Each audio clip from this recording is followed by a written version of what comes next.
ದೇವೇಗೌಡರ ಆವಾಜಿಗೆ ಮೈ ಕೊಡವಿ ಎದ್ದ ಟಗರು ಸೂಪರ್ ಡಿಚ್ಚಿ. ಅಪ್ಪ ಮಕ್ಕಳನ್ನ ಹಿಗ್ಗಾಮುಗ್ಗಾ ಗುಮ್ಮಿದ ಟಗರು ಯಾರು ಯಾರನ್ನ ಮುಗಿಸೋಕೆ ಸ್ಕೆಚ್ ಹಾಕಿದ್ರು ಗೊತ್ತಾ? ಗುರುವಿನ ಇತಿಹಾಸ ಜಾಲಾಡಿದ ಶಿಷ್ಯ ಗೌಡ್ರ ಕುಟುಂಬಕ್ಕೆ ಸಖತ್ ಡಿಚ್ಚಿ ಕೊಟ್ರು ಕಿಂಗ್ ಮೇಕರ್. ದೊಡ್ಡ ಗೌಡ್ರ ಮಾತಿಗೆ ತಿರುಗೇಟು ನೀಡಿದ ಸಿದ್ದರಾಮಯ್ಯ. ಇದೇ ಹೊತ್ತಿನ ವಿಶೇಷ ಟಗರು ತಿಮಿರು. ನಾನು ಚೈತ್ರರಾಜ್. ಗೌಡರ ಆವಾಜಿಗೆ ಟಗರು ಸೂಪರ್ ಡಿಚ್ಚಿ. ಸತ್ಯ ಏನಪ್ಪಾ ಅಂತಂದ್ರೆ ಈ ಸಮ್ಮಿಶ್ರ ಸರ್ಕಾರ ಪತನ ಆಗ್ಲಿಕ್ಕೆ ಮುಖ್ಯಮಂತ್ರಿ ಆಗಿದ್ದಂತ ಕುಮಾರಸ್ವಾಮಿ ಅವರು, ರೇವಣ್ಣವರು, ದೇವೇಗೌಡರು ಕಾರಣ ಅಂತೇಳಿ ಎಲ್ಲ MLAಗಳು ಹೇಳ್ತಾರೆ, ನಾನು ಹೇಳೋದಲ್ಲ. ಅಪ್ಪ ಮಕ್ಕಳನ್ನ ಗುಮ್ಮಿದ ಟಗರು. ನಾನು JDS ನಲ್ಲಿ ಇದ್ದವನಲ್ವಾ, ಇವರೆಲ್ಲ ಏನೇನು ಮಾಡ್ತಾರೆ ಅನ್ನೋದೆಲ್ಲ ನನಗೆ ಗೊತ್ತಿಲ್ವಾ? ಇವರ ಹುನ್ನಾರಗಳು, ಇವರ ಕುತಂತ್ರಗಳು, ಇವರ ಸಂಚಗಳು ಏನೇನು ಮಾಡ್ತಾರೆ ಅಂತ ನನಗೇನು ಗೊತ್ತಿಲ್ವಾ? ಯಾರು ಯಾರಿಗೆ ಸ್ಕೆಚ್ ಹಾಕಿದ್ರು ಗೊತ್ತಾ? ದೇಶದ ರಾಜಕಾರಣದಲ್ಲಿ ಅಥವಾ ರಾಜ್ಯಗಳ ರಾಜಕಾರಣದಲ್ಲಿ ನೋಡಿದ್ದೀನಿ, ಯಾರು ಕೂಡ ವಿರೋಧ ಪಕ್ಷ ಆಗ್ಲಿಕ್ಕೆ ಒಂದು ಸರ್ಕಾರ ಬೆಳೆಸಿರೋದು ನಾನಂತೂ ನೋಡಿಲ್ಲ ಇವತ್ತಿನವರೆಗೆ. ಟಗರು ಸಿದ್ದರಾಮಯ್ಯ ಮತ್ತೆ ಗುಟುರು ಹಾಕ್ತಿದ್ದಾರೆ. ಶತ್ರುಗಳ ವಿರುದ್ಧ ಕಾಲು ಕೆರೆದು ನಿಂತಿದ್ದಾರೆ. ಎದುರಾಳಿಗಳನ್ನ ಮತ್ತೆ ಗುಮ್ಮೋಕೆ ಸಿದ್ಧವಾಗಿದ್ದಾರೆ. ತಮ್ಮ ಖಡಕ್ ಮಾತುಗಳಿಂದಲೇ ಶತ್ರುಗಳ ಹುಟ್ಟಡಗಿಸಿದ್ದ ಸಿದ್ದರಾಮಯ್ಯ ಈಗ ಮತ್ತೆ ಸಿಡಿದೆದ್ದಿದ್ದಾರೆ. ನೋಡೋಕೆ ಬಲು ಸಿಂಪಲ್ ಆಗಿರೋ ಈ ಟಗರಿನ ಗುಂಡಿಗೆ ಮಾತ್ರ ಡಬಲ್ಲು. ಮತ್ತೆ ಫೀಲ್ಡ್ಗೆ ಇಳಿದಿರೋ ಈ ಡಬಲ್ ಗುಂಡಿಗೆಯ ಟಗರು ಮತ್ತೆ ತನ್ನ ಹಳೆ ಖದರನ್ನೇ ತೋರಿಸ್ತಿದೆ. ಗೇಮ್ ಚೇಂಜರ್, ಕಿಂಗ್ ಮೇಕರ್ ಎಲ್ಲವೂ ಸಿದ್ದರಾಮಯ್ಯನೇ. ಇಂಥ ಸಿದ್ದರಾಮಯ್ಯ ಈಗ ಮತ್ತೆ ಸಿಡಿದೆದ್ದಿದ್ದಾರೆ. ಅದು ಕೂಡ ಒಂದು ಕಾಲದ ತಮ್ಮ ಗುರುವಿನ ವಿರುದ್ಧವೇ, ದೊಡ್ಡ ಗೌಡರ ವಿರುದ್ಧವೇ ತೊಡೆತಟ್ಟಿ ನಿಂತಿದ್ದಾರೆ ಸಿದ್ದರಾಮಯ್ಯ. ಶಿಷ್ಯನ ವಿರುದ್ಧ ಆರೋಪಗಳ ಸುರಿಮಳೆಗೈದ ಗೌಡರಿಗೆ ಈಗ ಈ ಟಗರು ಸರಿಯಾಗಿ ಗುಮ್ತಾ ಇದೆ. ಗೌಡರು ಹಾಕಿದ ಅದೊಂದು ಆವಾಜ್ಗೆ ಟಗರು ತನ್ನದೇ ಸ್ಟೈಲ್ ಅಲ್ಲಿ ಸೂಪರ್ ಡಿಚ್ಚಿ ಕೊಟ್ಟಿದೆ. ಅಪ್ಪ ಮಕ್ಕಳನ್ನ ಸರಿಯಾಗಿ ತರಾಟೆಗೆ ತೆಗೆದುಕೊಂಡ ಟಗರು ಸಖತ್ತಾಗಿ ಆರ್ಭಟಿಸಿದೆ. ಇವ್ರ ಮೇಲೆ ಗೂಬೆ ಕೂಡಿಸ್ತಕ್ಕಂಥ ಪ್ರಯತ್ನ ಮಾಡಬಾರದು. ದೇವೇಗೌಡರು ಬೇರೆ ಸರ್ಕಾರ ಉರುಳಿಸೋದ್ರಲ್ಲಿ ನಿಪುಣರು ಮತ್ತು ಅವರ ಹುಟ್ಟುಗುಣ ಅಂತ ಹೇಳಿದೆ ನಾನು. ದೇವೇಗೌಡರು ಯಾರನ್ನು ಕೂಡ ಬೆಳೆಸಲ್ಲ ಅವ್ರ ಜೀವನದಲ್ಲಿ. ಶಿಷ್ಯನ ವಿರುದ್ಧ ಆವಾಜ್ ಹಾಕಿದ್ದ ದೊಡ್ಡ ಗೌಡ್ರು, ಸರ್ಕಾರ ಬೀಳಲು ಸಿದ್ದುನೇ ಕಾರಣ ಅಂದ ದೇವೇಗೌಡರು. ದೋಸ್ತಿ ಸರ್ಕಾರ ಅಸ್ತಿತ್ವದಲ್ಲಿರುವಾಗಲೇ ದೊಡ್ಡ ಗೌಡ್ರು ಮತ್ತು ಸಿದ್ದು ನಡುವೆ ಕೋಲ್ಡ್ ವಾರ್ ನಡೀತಾ ಇತ್ತು. ಈಗ ದೋಸ್ತಿ ಸರ್ಕಾರ ಉಡಿಸಾದ ಮೇಲೆ ದೋಸ್ತಿಗಳ ನಡುವೆ ಇದ್ದ ಒಂದೊಂದೇ ಹುಳುಕುಗಳು ನಿಧಾನವಾಗಿ ಹೊರಬರ್ತಿವೆ. ಈಗ ಸ್ವತಃ ದೊಡ್ಡ ಗೌಡ್ರೆ ತಮ್ಮ ಶಿಷ್ಯ ಸಿದ್ದು ವಿರುದ್ಧ ಹರಿಹಾಯ್ದಿದ್ದಾರೆ. ದೋಸ್ತಿ ಸರ್ಕಾರ ಬೀಳೋಕೆ ಸಿದ್ದರಾಮಯ್ಯನೇ ಕಾರಣ. ಕುಮಾರಸ್ವಾಮಿ ಹಾಗೂ ಸಿದ್ದರಾಮಯ್ಯ ನಡುವೆ ಮೊದಲಿಂದಲೂ ತಿಕ್ಕಾಟವಿತ್ತು ಅಂತ ಹೊಸದೊಂದು ಬಾಂಬ್ ಸಿಡಿಸಿದ್ರು ದೊಡ್ಡ ಗೌಡ್ರು. ಗೌಡರಿಗೆ ಗುನ್ನ ಇಟ್ಟ ಟಗರು. ನನ್ನನ್ನ ಮುಖ್ಯಮಂತ್ರಿ ಸ್ಥಾನದಿಂದ, ಉಪಮುಖ್ಯಮಂತ್ರಿ ಸ್ಥಾನದಿಂದ ಒಮ್ಮೆ, ಮಂತ್ರಿಯಿಂದ ಒಮ್ಮೆ 2 ಸಾರಿ ಡಿಸ್ಮಿಸ್ ಮಾಡಿದರೆ, ನಾವೊಂದ್ಸರಿ ರಾಜೀನಾಮೆ ಕೊಟ್ಟಿದ್ದೀನಿ. ಅಪ್ಪ ಮಕ್ಕಳ ವಿರುದ್ಧ ಗುಡುಗಿದ ಸಿದ್ದರಾಮಯ್ಯ. ಅಂತ ನೀಚ ರಾಜಕಾರಣ ನಾನು ಮಾಡೋನಲ್ಲ ಯಾವಾಗ. ಅದೇನಿದ್ರು ದೇವೇಗೌಡರು ಅವ್ರ ಮಕ್ಕಳದು ಅವ್ರದ್ದು ಹುಟ್ಟುಗುಣ ಅದು. 100 ಬಾರಿ ಅಟ್ಯಾಕ್ ಮಾಡಿದ್ರು 100 ಸಲ ಹೊಡೆಯೋದು ನಾನೇ ಎಂಬಂತೆ ಸಿದ್ದು ಸಿಡಿದೆದ್ದಿದ್ದಾರೆ. ಮತ್ತೆ ತಮ್ಮ ಹಳೆ ಜೋಶಿಗೆ ಖದರ್ಗೆ ಮರಳಿದ್ದಾರೆ ರಿಂಗ್ ಮಾಸ್ಟರ್. ಸಿದ್ದು ಕಥೆ ಮುಗೀತು. ಸಿದ್ದು ಇನ್ನೇನಿದ್ರು ಸೈಡ್ ಲೈನ್ ಆದ್ರು ಅಂತ ಅಂದುಕೊಂಡವರಿಗೆ ಈಗ ಮುಟ್ಟಿ ನೋಡ್ಕೊಳ್ಳುವಂತೆ ಗುಮ್ಮಿದೆ ಈ ಟಗರು. ಇದು ಸಿದ್ದರಾಮಯ್ಯ ಆರ್ಭಟ ಅಂದ್ರೆ. ಇಷ್ಟು ದಿನ ಸೈಲೆಂಟ್ ಆಗಿದ್ದ ಸಿದ್ದರಾಮಯ್ಯ ಈಗ ತೊಡೆತಟ್ಟಿ ನಿಂತಿದ್ದಾರೆ. ತಮ್ಮ ವಿರುದ್ಧ ತಿರುಗಿ ಬಿದ್ದವರಿಗೆ ಗುಮ್ತಾ ಇದ್ದಾರೆ. ದೋಸ್ತಿ ಸರ್ಕಾರ ಫಿನಿಶ್ ಆಗೋಕೆ ಸಿದ್ದುನೇ ಕಾರಣ. ಸಿದ್ದುಗೆ ಮೈತ್ರಿ ಸರ್ಕಾರ ಉಳಿಯೋದು ಬೇಕಾಗಿರ್ಲಿಲ್ಲ. ಕುಮಾರಸ್ವಾಮಿ ಸಿಎಂ ಆಗೋದೇ ಬಿಲ್ಕುಲ್ ಇಷ್ಟ ಇರ್ಲಿಲ್ಲ ಅಂತ ಸಿದ್ದು ಮೇಲೆ ಹರಿಹಾಯ್ದಿದ್ರು ದೊಡ್ಡ ಗೌಡ್ರು. ಗೌಡರ ಮಾತಿಗೆ ಖಾರವಾಗಿ ಪ್ರತಿಕ್ರಿಯಿಸಿರೋ ಸಿದ್ದರಾಮಯ್ಯ ದೇವೇಗೌಡರ ಆರೋಪವನ್ನ ತಳ್ಳಿ ಹಾಕಿದ್ರು. ಇದರಲ್ಲಿ ಯಾವುದೇ ಹುರುಳಿಲ್ಲ, ಇವೆಲ್ಲ ರಾಜಕೀಯ ದುರುದ್ದೇಶ ಅಂತ ಕಿಡಿಕಾರಿದ್ರು. ಅಷ್ಟೇ ಅಲ್ಲ, ಇದರ ಹಿಂದೆ ಗೌಡರ ಸಂಚಿದೆ ಅಂತಾನು ಗುಟುರು ಹಾಕಿದ್ರು. ಇವರ ತಪ್ಪನ್ನ ಮುಚ್ಚಿಕೊಳ್ಳಲಿಕ್ಕೆ ಬೇರೆಯವ್ರ ಮೇಲೆ ಗೂಬೆ ಕೂಳಿಸ್ತಕ್ಕಂಥ ಪ್ರಯತ್ನ ಮಾಡಿದ್ದಾರೆ. ಇದರಲ್ಲಿ ಇವ್ರದ್ದು ರಾಜಕೀಯ ಉದ್ದೇಶ ಇದೆ. ಏನಿದೆ ಯಾರಿಗೂ ಅರ್ಥ ಆಗಲ್ಲ ಅಂತ ತಿಳ್ಕೊಂಡಿದ್ದಾರೆ ಅವರು. ಅಪ್ಪ ಮಕ್ಕಳದ್ದು ನೀಚ ರಾಜಕಾರಣ. ಗೌಡರ ಕುಟುಂಬದ ವಿರುದ್ಧ ಕೆಂಡ ಕಾರಿದ ಸಿದ್ದು. ಕಾಂಗ್ರೆಸ್ ಕಾಟಕ್ಕೆ ಕುಮಾರಸ್ವಾಮಿ ಕಣ್ಣೀರು ಹಾಕಿದ್ರು ಅಂತ ದೊಡ್ಡ ಗೌಡರು ಬಹಿರಂಗವಾಗಿಯೇ ಹೇಳ್ಕೊಂಡಿದ್ರು. ಸಿದ್ದು ವಿರೋಧ ಪಕ್ಷದ ನಾಯಕ ಆಗಬೇಕು ಅಂತ ಸಿದ್ದು ಸಮ್ಮಿಶ್ರ ಸರ್ಕಾರವನ್ನೇ ಬೀಳಿಸಿದ್ದಾರೆ ಅಂದಿದ್ರು ದೊಡ್ಡ ಗೌಡ್ರು. ಇದಕ್ಕೆ ಸರಿಯಾಗಿ ಟಾಂಗ್ ಕೊಟ್ಟ ರಿಂಗ್ ಮಾಸ್ಟರ್ ಸಿದ್ದರಾಮಯ್ಯ. ಸಮ್ಮಿಶ್ರ ಸರ್ಕಾರವನ್ನ ಬೀಳಿಸುವಂತ ನೀಚ ರಾಜಕಾರಣ ನಾನು ಮಾಡೇ ಇಲ್ಲ, ಅದೇನಿದ್ರು ದೇವೇಗೌಡರು ಮತ್ತು ಅವರ ಮಕ್ಕಳ ಹುಟ್ಟುಗುಣ ಅಂತ ನಿಗಿ ಕೆಂಡ ಕಾರಿದ್ರು. ರಾಜಕಾರಣ ನಾನು ಮಾಡೋನಲ್ಲ ಯಾವಾಗ. ಅದೇನಿದ್ರು ದೇವೇಗೌಡರು ಅವ್ರ ಮಕ್ಕಳದು ಅವ್ರದ್ದು ಹುಟ್ಟುಗುಣ. ಅದು ಸತ್ಯ ಏನಪ್ಪಾ ಅಂತಂದ್ರೆ ಈ ಸಮ್ಮಿಶ್ರ ಸರ್ಕಾರ ಪತನ ಆಗ್ಲಿಕ್ಕೆ ಮುಖ್ಯಮಂತ್ರಿ ಆಗಿದ್ದಂತ ಕುಮಾರಸ್ವಾಮಿ ಅವರು, ರೇವಣ್ಣವರು, ದೇವೇಗೌಡರು ಕಾರಣ ಅಂತೇಳಿ ಎಲ್ಲ MLAಗಳು ಹೇಳ್ತಾರೆ, ನಾನು ಹೇಳೋದಲ್ಲ. ದೊಡ್ಡ ಗೌಡರ ಫ್ಯಾಮಿಲಿ ಮತ್ತು ಸಿದ್ದು ನಡುವೆ ಮೊದಲಿಂದಾನು ಮುಸುಕಿನ ಗುದ್ದಾಟವಿತ್ತು. ಆದ್ರೆ ದೋಸ್ತಿ ಸರ್ಕಾರ ಅಸ್ತಿತ್ವಕ್ಕೆ ಬಂದ ಮೇಲೆ ಇಬ್ಬರು ನಾಯಕರು ಮೇಲ್ನೋಟಕ್ಕೆ ಜೊತೆಗೆ ಸಾಗ್ತಾ ಇದ್ರು. ಆದ್ರೆ ಯಾವಾಗ ದೋಸ್ತಿ ಸರ್ಕಾರ ಖತಮ್ ಆಯ್ತು, ಆಗ್ಲೇ ನೋಡಿ ದೊಡ್ಡ ಗೌಡ್ರು ಶಿಷ್ಯನ ವಿರುದ್ಧ ಕಿಡಿಕಾರಿದ್ದು, ದೊಡ್ಡ ಆರೋಪಗಳನ್ನ ಮಾಡೋಕೆ ಶುರು ಮಾಡಿದ್ದು. ಯಾವಾಗ ದೇವೇಗೌಡರು ಸುಮ್ಮನಿದ್ದ ಟಗರನ್ನ ಬಡಿದೆಬ್ಬಿಸಿದ್ರು, ಆಗ್ಲೇ ಮೈಕೊಡವಿ ಎದ್ದು ನಿಂತು ಡಿಚ್ಚಿ ಕೊಟ್ಟಿತ್ತು ಟಗರು. ಗೌಡರ ಅಟ್ಯಾಕಿಗೆ ತಮ್ಮದೇ ಸ್ಟೈಲ್ ನಲ್ಲಿ ಕೌಂಟರ್ ಅಟ್ಯಾಕ್ ಮಾಡಿದ್ರು ಸಿದ್ದರಾಮಯ್ಯ. ನಾವು ಸರ್ಕಾರ ಉಳಿಸ್ಲಿಕ್ಕೆ ಎಲ್ಲಾ ಪ್ರಯತ್ನನೂ ಮಾಡಿದೀವಿ ನಮ್ಮ ಪಕ್ಷದಿಂದ. ಎಲ್ಲ ಪ್ರಯತ್ನನೂ ಕೊನೆಯ ಗಳಿಗೆವರೆಗೂ ಕೂಡ ಸರ್ಕಾರ ಉಳಿಬೇಕು, ಸಮ್ಮಿಶ್ರ ಸರ್ಕಾರ, ಬಿಜೆಪಿ ಅಧಿಕಾರಕ್ಕೆ ಬರಬಾರದು ಅಂತೇಳಿ. ಇವ್ರ ಉದ್ದೇಶ ನಂಗೆ ಗೊತ್ತಿಲ್ಲ. ಈ ತರ ನನ್ನ ಮೇಲೆ ಸುಳ್ಳು ಆರೋಪಗಳನ್ನು ಮಾಡಿ ಯಾವ ಪಕ್ಷ ಖುಷಿ ಪಡಿಸ್ಲಿಕ್ಕೆ ಹೇಳಿದಾರೋ ಗೊತ್ತಿಲ್ಲ ನನಗೆ. ಗೌಡರ ಅಖಾಡದಲ್ಲೇ ಪಳಗಿದ ಸಿದ್ದು ಈಗ ಗೌಡರ ರಹಸ್ಯವನ್ನೇ ಬಯಲು ಮಾಡ್ತಿದ್ದಾರೆ.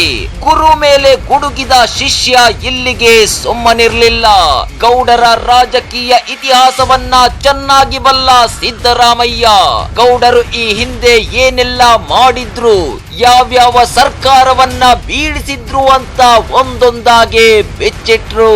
ನಾನು ಯಾವತ್ತೂ ಕೂಡ ಅಧಿಕಾರದ ಹಿಂದೆ ಬಿದ್ದವನಲ್ಲ. ಯಾವತ್ತೂ ನನ್ನನ್ನ ಮುಖ್ಯಮಂತ್ರಿ ಸ್ಥಾನದಿಂದ, ಉಪಮುಖ್ಯಮಂತ್ರಿ ಸ್ಥಾನದಿಂದ ಒಮ್ಮೆ, ಮಂತ್ರಿಯಿಂದ ಒಮ್ಮೆ 2 ಸಾರಿ ಡಿಫ್ಯೂಸ್ ಮಾಡಿದರೆ ನಾವೊಂದ್ಸರಿ ರಾಜೀನಾಮೆ ಕೊಟ್ಟಿದ್ದೀನಿ. ಆ ರಾಜೀನಾಮೆ ಕೊಟ್ಟಿರೋದು ದೇವೇಗೌಡರಿಗೋಸ್ಕರನೇ ಕೊಟ್ಟಿದ್ದೇನೆ ನಾನು. ಈ ಹಿಂದೆ ಬೊಮ್ಮಾಯಿ ಸಿಎಂ ಆಗಿದ್ದಾಗ ಇದೇ ದೇವೇಗೌಡರು ಅವರ ಸರ್ಕಾರವನ್ನ ಉರುಳಿಸಿದ್ರು. 2004ರಲ್ಲಿ ಧರಂ ಸಿಂಗ್ ಸರ್ಕಾರ ಬಿದ್ದಿದ್ದು HDKಯಿಂದ. ನಂತರ ಬಿಜೆಪಿ ಜೊತೆ ಸೇರಿ ಅಧಿಕಾರವನ್ನ ರಚಿಸಿದ್ರು. 20 ತಿಂಗಳ ನಂತರ ಅದು ಉರುಳಿತ್ತು. ಹೀಗೆ ಗೌಡರ ಒಂದೊಂದೇ ರಹಸ್ಯವನ್ನ ಬಿಚ್ಚಿಟ್ಟಿದ್ರು ಸಿದ್ದರಾಮಯ್ಯ. ದೇವೇಗೌಡರು ಬೇರೆ ಸರ್ಕಾರ ಉರುಳಿಸೋದ್ರಲ್ಲಿ ನಿಪುಣರು ಮತ್ತು ಅವರ ಹುಟ್ಟುಗುಣ ಅಂತ ಹೇಳಿದೆ ನಾನು. ಧರ್ಮಸಿಂಗ್ ಅವರಿಗೆ ಬೆಂಬಲ ಕೊಟ್ಟಿದ್ರು, ವಿಡ್ರಾ ಮಾಡಿಬಿಟ್ರು. ಧರ್ಮಸಿಂಗ್ ಅವರು ಸರ್ಕಾರ ಬೆಳೆಸ್ತವ್ರು ಯಾರು? ಇಂದು ಸ್ವಲ್ಪ ಇತಿಹಾಸ ಎಲ್ಲ ಹಿಂದಕ್ಕೂ ಹೋದರೆ ಬೊಮ್ಮಾಯಿ ಸರ್ಕಾರ ಬೆಳೆಸ್ತವ್ರು ಯಾರು? ಆ ಸರ್ಕಾರದಲ್ಲಿ ಮಂತ್ರಿ ಆಗಿದ್ಕೊಂಡು ಬೆಳೆಸ್ತವ್ರು ಯಾರು? ಇವತ್ತೇನಾದ್ರೂ ಬಿಜೆಪಿ ಅಧಿಕಾರಕ್ಕೆ ಬಂದಿದ್ರೆ ನೇರವಾಗಿ ದೇವೇಗೌಡ, ಕುಮಾರಸ್ವಾಮಿ ಕಾರಣಕರ್ತರು. ಗೌಡರಿಗೆ ಮಾತಿನಲ್ಲೇ ತಿವಿದ ಟಗರು. ಗೌಡರಿಗೆ ಟಗರಿನ ಟೆರಿಬಲ್ ಅಟ್ಯಾಕ್. ಈ ಟಗರಿದೆಯಲ್ಲ, ಸುಮ್ಮನೆ ಕೂತ್ಕೊಳ್ಳೋ ಟಗರಲ್ಲ. ಎದುರಿಗೆ ಯಾರೇ ಸಿಕ್ಕರೂ ಸರಿಯಾಗಿ ಜಾಡಿಸಿ ಬಿಡುತ್ತೆ. ಈ ಟಗರಿನ ಟೆರಿಬಲ್ ಅಟ್ಯಾಕ್ಗೆ ಎಂಥವರಾದ್ರೂ ಬೆಚ್ಚಿ ಬೀಳ್ತಾರೆ. ಗೌಡರ ಇತಿಹಾಸವನ್ನೇ ಜಾಲಾಡಿದ ಈ ಟಗರು ಗೌಡರೇ ಮುಟ್ಟಿ ನೋಡ್ಕೊಳ್ಳುವಂತೆ ಒಮ್ಮೆ ಬಿಟ್ಟಿದೆ. HDD ಫ್ಯಾಮಿಲಿ ದೊಡ್ಡ ನಾಟಕ ಕಂಪನಿ, ಗೌಡರ ಕುಟುಂಬ ದೊಡ್ಡ ವಚನ ಭ್ರಷ್ಟ ಕುಟುಂಬ. ಗೌಡರ ಜೊತೆ ಪಳಗಿರೋ ಸಿದ್ದರಾಮಯ್ಯಗೆ ಗೌಡರ ಪ್ರತಿಯೊಂದು ಪಾಲಿಟಿಕ್ಸ್ ಕೂಡ ಚೆನ್ನಾಗಿ ಗೊತ್ತಿದೆ. 20 ತಿಂಗಳು ಒಪ್ಕೊಂಡ್ರು, 20 ತಿಂಗಳು ಇವರು ಮುಖ್ಯಮಂತ್ರಿ ಆದ್ರು. 20 ತಿಂಗಳಾದ್ಮೇಲೆ ಯಡಿಯೂರಪ್ಪನ ಮುಖ್ಯಮಂತ್ರಿ ಮಾಡಬೇಕಾಗಿತ್ತಲ್ಲ. ಆಗ ವಚನ ಭ್ರಷ್ಟರಾದವ್ರು ಯಾರು? ಗೌಡರ ವಿರುದ್ಧ ಕಡುಕೋಪ ಬೀರಿದ ಸಿದ್ದರಾಮಯ್ಯ ನನಗೆ ಸಿಎಂ ಸ್ಥಾನ ತಪ್ಪಿಸಿ ಪಕ್ಷದಿಂದ ಆಚೆ ಹಾಕಿದ್ರು. ಅಪ್ಪ ಮಕ್ಕಳ ವಿರುದ್ಧ ಒಂದೊಂದೇ ಬ್ರಹ್ಮಾಸ್ತ್ರವನ್ನ ಬೀಸ್ತಾ ಇದ್ದ ಸಿದ್ದರಾಮಯ್ಯ ಗೌಡರ ಬುಡವನ್ನೇ ಜಾಲಾಡಿಬಿಟ್ಟಿದ್ರು. ಜೆಡಿಎಸ್ ನಲ್ಲಿದ್ದಾಗ ನನಗೆ ಸಿಎಂ ಸ್ಥಾನ ತಪ್ಪೋಕೆ ಗೌಡ್ರೆ ಕಾರಣ ಅಂತ ಜಗಜ್ಜಾಹೀರು ಮಾಡಿದ್ರು. ಈ ವಿಚಾರವನ್ನ ಪ್ರಸ್ತಾಪಿಸಿದ ಸಿದ್ದು ಅಧಿಕಾರದ ಆಸೆಗೆ ಗೌಡರು ಏನು ಬೇಕಾದ್ರೂ ಮಾಡ್ತಾರೆ ಅಂತ ಕಿಡಿಕಾರಿದ್ರು. 1996ರಲ್ಲಿ ಪ್ರಧಾನಮಂತ್ರಿ ಆಗಿ ಹೋದಾಗ 2004ರಲ್ಲಿ ಮುಖ್ಯಮಂತ್ರಿ ಮಾಡಲಿಲ್ಲ ಅಂತ ಸಿದ್ದರಾಮಯ್ಯನವರಿಗೆ ಸಿಟ್ಟಿದೆ. ನಾನೆಲ್ಲೂ ಅದನ್ನ ಪ್ರಚಾರ ಮಾಡ್ಕೊಂಡು ತಿರುಗಾಡ್ತಾ ಇಲ್ಲ. ಬಟ್ ಅದು ಸತ್ಯ, ಅದು ನಾನೇನು ಹೇಳೋದಲ್ಲ. ಕುಮಾರಸ್ವಾಮಿನೇ ಅಸೆಂಬ್ಲಿನಲ್ಲಿ ಒಪ್ಕೊಂಡಿದ್ದಾರೆ. Kumaraswamy himself admitted on the floor of the house.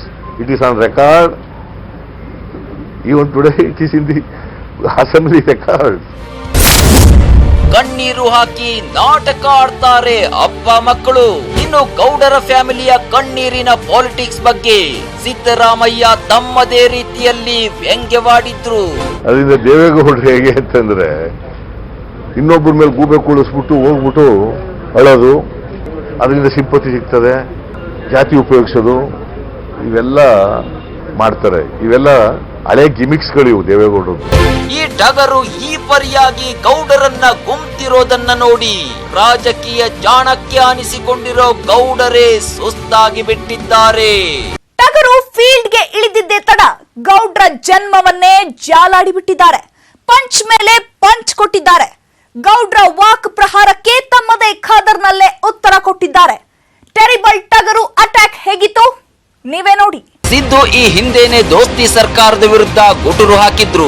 ಕಳೆದ ವರ್ಷ ಧರ್ಮಸ್ಥಳದ ಶಾಂತಿವನದಲ್ಲಿ ಕೂತ್ಕೊಂಡು ರಾಜಕೀಯದಲ್ಲಿ ಅಲ್ಲೋಲ ಕಲ್ಲೋಲ ಸೃಷ್ಟಿ ಮಾಡಿದ್ರು. ಲೋಕಸಭಾ ಎಲೆಕ್ಷನ್ ನಂತರ ದೋಸ್ತಿ ಸರ್ಕಾರ ಮುರಿದು ಬೀಳುತ್ತೆ ಅಂತ ಭವಿಷ್ಯ ನುಡಿದಿದ್ರು. ಹಾಗಾದ್ರೆ ಈಗ ಸಿದ್ದು ನುಡಿದ ಭವಿಷ್ಯ ಸತ್ಯ ಆಯ್ತು ಅನ್ನೋ ಮಾತುಗಳು ಎಲ್ಲಾ ಕಡೆ ಕೇಳ್ತಿವೆ. ನನಗೆ ಗೌಡರ ಹುನ್ನಾರ ಗೊತ್ತು. ಕುಮಾರಸ್ವಾಮಿ ಜೊತೆ ಸೇರಿ ಸರ್ಕಾರ ರಚಿಸೋದು ಸಿದ್ದರಾಮಯ್ಯಗೆ ಸುತರಾಂ ಇಷ್ಟವಿರಲಿಲ್ಲ. ಆದ್ರೆ ಹೈಕಮಾಂಡ್ ಆದೇಶದಂತೆ ಸಿದ್ದು HDK ಜೊತೆ ಕೈ ಜೋಡಿಸಿದ್ರು ಅನ್ನೋ ಮಾತಿದೆ. ಇಷ್ಟು ದಿನ ಒಳಗೊಳಗೆ ಕೋತ ಅಂತ ಕುದೀತಾ ಇದ್ದ ಸಿದ್ದು ಈಗ ಏಕಾಏಕಿ ಸ್ಫೋಟಗೊಂಡಿದ್ದಾರೆ. ತಮ್ಮೊಳಗಿನ ಆಕ್ರೋಶವನ್ನ ಹೊರಹಾಕಿದ್ದಾರೆ. ಮುಖ್ಯಮಂತ್ರಿ ಆಗಕ್ಕೆ ಏನೋ ಸರ್ಕಾರ ಬೆಳೆಸ್ತಾರೆ, ಓಕೆ, ಅನೇಕ ರಾಜ್ಯಗಳಲ್ಲಿ ನಡೆದಿದ್ದಾವೆ. ವಿರೋಧ ಪಕ್ಷದ ನಾಯಕನಾಗಕ್ಕೆ ಸರ್ಕಾರ ಬೀಳಿಸೋದು ಅದಕ್ಕೆ ಕಾರಣ ಅಂತ ಹೇಳೋದು ಇದೆಯಲ್ಲ, ಎಷ್ಟು ಅಸಂಬದ್ಧವಾದದ್ದು, ಎಷ್ಟು ಅಸತ್ಯವಾದದ್ದು, ಅವ್ರು ಎಷ್ಟು ಆ ಶೇಡಿನ ರಾಜಕೀಯದ ಆಕ್ರೋಶ ನನ್ನ ಮೇಲೆ ಇದೆ ಅನ್ನೋದು ಬಹಳ ಸ್ಪಷ್ಟವಾಗಿ ಅರ್ಥ ಆಗುತ್ತೆ. ಯಾರಿಗಾದ್ರೂ ಅರ್ಥ ಆಗುತ್ತೆ. ಜನರು ಇವನ್ನೆಲ್ಲ ಅರ್ಥ ಮಾಡ್ಕೊತಾರೆ. ಲೋಕಸಭಾ ಚುನಾವಣೆ ಬಗ್ಗೆ ಪ್ರಸ್ತಾಪ ಮಾಡಿದ ಸಿದ್ದರಾಮಯ್ಯ ಲೋಕಸಭೆಯಲ್ಲಿ ಮೈತ್ರಿ ಬೇಡ ಅಂತಿದ್ದು ನಿಜ. ನಿಖಿಲ್ ಸೋಲಿಗೆ ನಾನು ಕಾರಣ ಅಂತ ದೇವೇಗೌಡರು ಡಂಗೂರ ಬಾರಿಸ್ತಿದ್ದಾರೆ. ಹಾಗಾದ್ರೆ ಉಳಿದ ಕಡೆ ನಮ್ಮ ಅಭ್ಯರ್ಥಿಗಳು ಸೋಲೋಕೆ ಯಾರು ಕಾರಣ ಅಂತ ಕಿಡಿಕಾರಿದ್ರು. ಅವ್ರ ಕುಟುಂಬದವರೆಲ್ಲ ಚುನಾವಣೆ ನಿಂತ್ಕೊಂಡ್ರು. ಅದರಿಂದ ಜನ ಬೇಸತ್ತು ಅವ್ರ ಮೇಲೆ ತಿರುಗಿ ಬಿದ್ರು, ಅವ್ರ ವಿರುದ್ಧ ಓಟ್ ಹಾಕಿದ್ರು ಅಂತ ಜನ ಹೇಳೋದು. ಈ ಹಿಂದೆ ಜೆಡಿಎಸ್ ನಾಯಕ GT ದೇವೇಗೌಡ ಕೂಡ ಇದಕ್ಕೆ ಪುಷ್ಟಿ ಕೊಡುವಂತೆ ಮೈಸೂರಿನಲ್ಲಿ ಯಾವೊಬ್ಬ ಜೆಡಿಎಸ್ ಕಾರ್ಯಕರ್ತನು ಕಾಂಗ್ರೆಸ್ಗೆ ವೋಟ್ ಹಾಕಿಲ್ಲ ಅಂತ ಹೇಳುವ ಮೂಲಕ ದೋಸ್ತಿಯಲ್ಲಿ ಎಲ್ಲವೂ ಸರಿಯಿಲ್ಲ ಅಂತ ಆವತ್ತೇ ಹಿಂಟ್ ಕೊಟ್ಟಿದ್ರು. ಇನ್ನು GTD ಹೇಳಿಕೆಯನ್ನ ಉಲ್ಲೇಖಿಸಿದ ಸಿದ್ದರಾಮಯ್ಯ ನಾವು ತಪ್ಪಿತಸ್ಥರ ವಿರುದ್ಧ ಕ್ರಮ ಕೈಗೊಂಡಿದ್ದೀವಿ, ನೀವೇನಾದ್ರೂ ತಪ್ಪು ಮಾಡಿದವರ ವಿರುದ್ಧ ಆಕ್ಷನ್ ತಗೊಂಡ್ರ ಅಂತ ಖಡಕ್ ಆಗಿ ಪ್ರಶ್ನೆ ಮಾಡಿದ್ರು. ಮೈಸೂರಿನಲ್ಲಿ GT ದೇವೇಗೌಡ ಹೇಳಿದ್ದಾನೆ, JDS ಓಟು ಕಾಂಗ್ರೆಸ್ಗೆ ಹಾಕ್ಲಿಲ್ಲ ಅಂತ, ಕಾಂಗ್ರೆಸ್ ಅಭ್ಯರ್ಥಿಗೆ ಹಾಕ್ಲಿಲ್ಲ ಅಂತ. ಏನ್ ಹೇಳಿದ್ದಾರೆ ದೇವೇಗೌಡರು ಅಂದ್ರೆ, ಯಾರ ಮೇಲೆ ಕ್ರಮ ತಗೊಂಡ್ರು? ಇವ್ರು ಯಾರ ಮೇಲೆ ಕ್ರಮ ತಗೊಂಡಿದ್ದರು? ನಾವು ಕ್ರಮನಾರು ತಗೊಂಡಿದ್ದೀವಿ. ಕೆಲವು ತುಮಕೂರಿನಲ್ಲಿ ಕ್ರಮ ತಗೊಂಡಿದ್ದೀವಿ, ಮಂಡ್ಯದಲ್ಲಿ ಕ್ರಮ ತಗೊಂಡಿದ್ದೀವಿ, ಮತ್ತೆ ಬೇರೆ ಕೋಲಾರದಲ್ಲಿ ಕ್ರಮ ತಗೊಂಡಿದ್ದೀವಿ, ಬೇರೆ ಕಡೆ ತಗೊಂಡಿದ್ದೀವಿ. ಇವ್ರು ಎಲ್ಲೂ ತಗೊಳ್ಳಿಲ್ಲ. ಸಿದ್ದರಾಮಯ್ಯ ಒಳ್ಳೆ ಸಿಎಂ ಆಗಿರ್ಲಿಲ್ಲ, ಹಂಗಾಗಿನೇ ಕಾಂಗ್ರೆಸ್ 80 ಸ್ಥಾನಕ್ಕೆ ಕುಸಿತು ಅಂತ ಗೌಡ್ರು ಹೇಳ್ತಾರೆ. ಹಾಗಾದ್ರೆ ಕುಮಾರಸ್ವಾಮಿ ಒಳ್ಳೆ ಮುಖ್ಯಮಂತ್ರಿ ಆಗಿರ್ಲಿಲ್ವಾ? ಮತ್ತ್ಯಾಕ ಅವತ್ತು ನಿಮ್ಮ ಸ್ಥಾನ 30ಕ್ಕೆ ಕುಸಿತು ಅಂತ ಮರು ಪ್ರಶ್ನೆ ಹಾಕಿದ್ದಾರೆ. ಇನ್ನೊಂದು ಏನ್ ಹೇಳಿದ್ದಾರೆ ದೇವೇಗೌಡರು ಅಂತಂದ್ರೆ 130 ಇದ್ದವು, ಅದಕ್ಕೆ 70, 80, 79 ಸ್ಥಾನಗಳು ಗೊತ್ತು ಅಂತ ಹೇಳಿದ್ದಾರೆ. ಹಾಗಾದ್ರೆ ಇವ್ರು ಕುಮಾರಸ್ವಾಮಿ ಅವರು ಇದು 59 ಇತ್ತಲ್ಲ ಇವ್ರು ಮುಖ್ಯಮಂತ್ರಿ ಆಗಿದ್ದಾಗ 28ಕ್ಕೆ ಯಾಕೆ ಬಂದ್ಬಿಡ್ತು? ಬಹಳ ಒಳ್ಳೆ ಮುಖ್ಯಮಂತ್ರಿ ಆಗಿದ್ರಲ್ಲ ಆಗ ಸಮ್ಮಿಶ್ರ ಸರ್ಕಾರದಲ್ಲಿ ಬಿಜೆಪಿ ಜೊತೆ ಸೇರ್ಕೊಂಡು 59ರಿಂದ 28ಕ್ಕೆ ಯಾಕೆ ಬಂದ್ಬಿಡ್ತು? ಚಾಣಕ್ಯನ ವಿರುದ್ಧ ಬಹಿರಂಗ ಸಮರಕ್ಕಿಳಿದ ಟಗರು. ಇನ್ನು ಸಿದ್ದರಾಮಯ್ಯ ಮತ್ತು ದೇವೇಗೌಡರ ನಡುವಿನ ವಾರು ಇಂದು ನಿನ್ನೆದಲ್ಲ. ಈ ಇಬ್ಬರು ಘಟಾನುಘಟಿ ನಾಯಕರು ಒಬ್ರನ್ನ ಕಂಡ್ರೆ ಒಬ್ರು ಹಾವು ಮುಂಗ್ಸಿ ತರ ನೋಡ್ತಿರ್ತಾರೆ. ಆದ್ರೆ ದೋಸ್ತಿ ಸರ್ಕಾರದಲ್ಲಿ ಅನಿವಾರ್ಯವಾಗಿ ಒಂದೇ ದೋಣಿಯಲ್ಲಿ ಸಾಗ್ತಾ ಇದ್ರು. ಯಾವಾಗ ದೋಣಿ ಮಗುಚ್ಕೊಂಡು ಬಿತ್ತೋ ಇಬ್ಬರು ಮತ್ತೆ ತೊಡೆತಟ್ಟಿ ನಿಂತ್ರು. ಸಿದ್ದು ಈ ಮಾತಿನಿಂದ ಒಂದಂತೂ ಸ್ಪಷ್ಟವಾಗುತ್ತೆ, ಇನ್ನು ಮುಂದೆ ಜಪ್ಪಯ್ಯ ಅಂದ್ರು ದೇವೇಗೌಡರ ಜೊತೆ ಕೈ ಜೋಡಿಸಲ್ಲ ಅಂತ ಟಗರು ಸ್ಪಷ್ಟವಾಗಿ ಹೇಳ್ತಾ ಇದೆ. ಜೆಡಿಎಸ್ ಜೊತೆ ಕೈ ಜೋಡಿಸಿದ್ದರ ಪರಿಣಾಮ ಕಾಂಗ್ರೆಸ್ ಈಗಾಗಲೇ ತನ್ನ ವರ್ಚಸ್ಸನ್ನ ಕಳ್ಕೊಂಡಿದೆ. ಹಿಂಗಾಗಿ ಕಾಂಗ್ರೆಸ್ ಪಕ್ಷವನ್ನ ಬಲಪಡಿಸೋಕೆ ಈಗ ಸಿದ್ದರಾಮಯ್ಯ ತನ್ನದೇ ಆದ ರಣತಂತ್ರವನ್ನ ಹೆಣಿತಾ ಇದ್ದಾರೆ. ಇಷ್ಟು ದಿನ ದೋಸ್ತಿಗಳ ಕಾಲ, ಈಗ ಯಡಿಯೂರಪ್ಪ ಕಾಲ. ಹಾಗಾದ್ರೆ ಮುಂದೆ ಮತ್ತೆ ಬರುತ್ತಾ ಟಗರಿನ ಕಾಲ? ಸಿದ್ದು ಕೊಟ್ಟ ಒಂದು ಡೋಸ್ಗೆ ಕುಮಾರಣ್ಣ ಫುಲ್ ಸುಸ್ತಾಗಿದ್ದಾರೆ. ಸಿದ್ದು ಹೇಳಿಕೆಗೆ ರಾಜಕೀಯ ವಲಯದಲ್ಲಿ ಯಾವೆಲ್ಲ ರೀತಿಯ ಪ್ರತಿಕ್ರಿಯೆಗಳು ವ್ಯಕ್ತವಾದವು, ಈ ಕುರಿತ ವರದಿ ಇಲ್ಲಿದೆ. ಇವ್ರ ಉದ್ದೇಶ ನಂಗೆ ಗೊತ್ತಿಲ್ಲ, ಈ ತರ ನನ್ನ ಮೇಲೆ ಸುಳ್ಳು ಆರೋಪಗಳನ್ನು ಮಾಡಿ. ಸಿದ್ದು ಸುದ್ದಿಗೋಷ್ಠಿ ಬೆನ್ನಲ್ಲೇ ಟ್ವೀಟ್ ಮಾಡಿರೋ ಮಾಜಿ ಸಿಎಂ HD ಕುಮಾರಸ್ವಾಮಿ ಕಾಲ ಬಂದಾಗ ಎಲ್ಲದಕ್ಕೂ ಉತ್ತರಿಸ್ತೀನಿ ಅಂತ ಪ್ರತಿಕ್ರಿಯಿಸಿದ್ದಾರೆ. ಸಚಿವ CT ರವಿ ಒಳಗೊಳಗೆ ಇದ್ದ ಜಗಳ ಈಗ ಬೀದಿಗೆ ಬಂದಿದೆ ಅಂತ ಪ್ರತಿಕ್ರಿಯಿಸಿದ್ದಾರೆ. ದೋಸ್ತಿ ಮಾಡ್ಕೊಂಡ್ರು ಆಗಲೇ ನಾವು ಹೇಳಿದ್ವಿ, ಇದು ವಿಶ್ವಾಸದ ಸರ್ಕಾರ ಅಲ್ಲ, ಪರಸ್ಪರನ ಮುಗಿಸೋದಕ್ಕೆ ಹೊರಟಿರ್ತಕ್ಕಂಥ ಅಪವಿತ್ರ ಮೈತ್ರಿ ಅಂತ ಹೇಳಿ. ಆಗ ಬೇರೆ ಬೇರೆ ವಿಶ್ಲೇಷಣೆ ಮಾಡಿರುವಂಥ ರಾಜಕೀಯ ಪಂಡಿತರಿಗೆ ಈಗ ಸತ್ಯ ಏನು ಅಂತ ಅರ್ಥ ಆಗಿದೆ. ಇನ್ನು ಇದಕ್ಕೆ ಜಮೀರ್ ಅಹಮದ್ ಕೂಡ ಪ್ರತಿಕ್ರಿಯೆ ನೀಡಿದ್ದಾರೆ. ಇವತ್ತು ಕುಮಾರಸ್ವಾಮಿ ಅವರು ಎಲ್ಲರನ್ನ ವಿಶ್ವಾಸಕ್ಕೆ ತಗೊಂಡಿದ್ರೆ ಈ ಸರ್ಕಾರ 5 ವರ್ಷ ನಡೆಯೋದು. ಇನ್ನು ಚಲುವರಾಯಸ್ವಾಮಿ ಪ್ರತಿಕ್ರಿಯಿಸಿ, ಮೈತ್ರಿ ಸರ್ಕಾರದ ಪತನಕ್ಕೆ HDK ಕಾರಣ, ಮೈತ್ರಿ ಆಗದಿದ್ರೆ ಕಾಂಗ್ರೆಸ್ಗೆ ಭವಿಷ್ಯವಿತ್ತು ಅಂತ ಹರಿಹಾಯ್ದಿದ್ದಾರೆ. 80 ಜನದ ಅಭಿಪ್ರಾಯ ಕೇಳದಲ್ಲೇ ಹೈಕಮಾಂಡ್ ಮತ್ತು ರಾಜ್ಯದ ಹೈಕಮಾಂಡ್ ಕುಮಾರಸ್ವಾಮಿ ಅವ್ರನ್ನ ಮುಖ್ಯಮಂತ್ರಿ ಮಾಡಿದ್ರು. MLAಗಳು ಮಂತ್ರಿಗಳನ್ನ ವಿಶ್ವಾಸದಲ್ಲಿ ನಡೆಸ್ಕೊಳ್ಳಲಿಲ್ಲ ಅಂತ ಕಾಂಗ್ರೆಸ್ ಅಲ್ಲಿ ಅಸಮಾಧಾನ ಇತ್ತು. ಆದ್ರೆ 37 ಜನದಲ್ಲಿ ಯಾಕೆ ಅಸಮಾಧಾನ ಇತ್ತು? ಗುರು ಶಿಷ್ಯರ ಈ ಓಪನ್ ವಾರ್ ಈಗ ರಾಜಕೀಯ ವಲಯದಲ್ಲಿ ಭಾರಿ ದೊಡ್ಡ ಚರ್ಚೆಯಾಗ್ತಿದೆ. ಇದು ಯಾವ ಹಂತಕ್ಕೆ ಹೋಗಿ ನಿಲ್ಲುತ್ತೋ ಗೊತ್ತಾಗ್ತಿಲ್ಲ. ಸಿದ್ದು ಅಖಾಡಕ್ಕೆ ಇಳಿದಾಗಿದೆ. ಗೌಡ್ರ ಕುಟುಂಬದ ವಿರುದ್ಧ ಬಹಿರಂಗ ಸಮರ ಸಾರಿಯೂ ಆಗಿದೆ. ಗೌಡ್ರ ಹಿಸ್ಟರಿ, ಜಿಯೋಗ್ರಫಿ ಎಲ್ಲವನ್ನು ಬಿಚ್ಚಿಟ್ಟಿದ್ದಾರೆ ಸಿದ್ದು. ಇದರಿಂದ ದಳಪತಿಗಳ ಕೋಟೆಯಲ್ಲಿ ನಡುಕ ಹುಟ್ಟಿದೆ ಅಂತ ಹೇಳ್ತಾ ಈ ಕಾರ್ಯಕ್ರಮ ಮುಗಿಸ್ತಾ ಇದ್ದೀವಿ. ನೋಡ್ತಾ ಇರಿ News 18 ಕನ್ನಡ. ಜಾಲ ನಮ್ಮದು, ಬಲ ನಿಮ್ಮದು.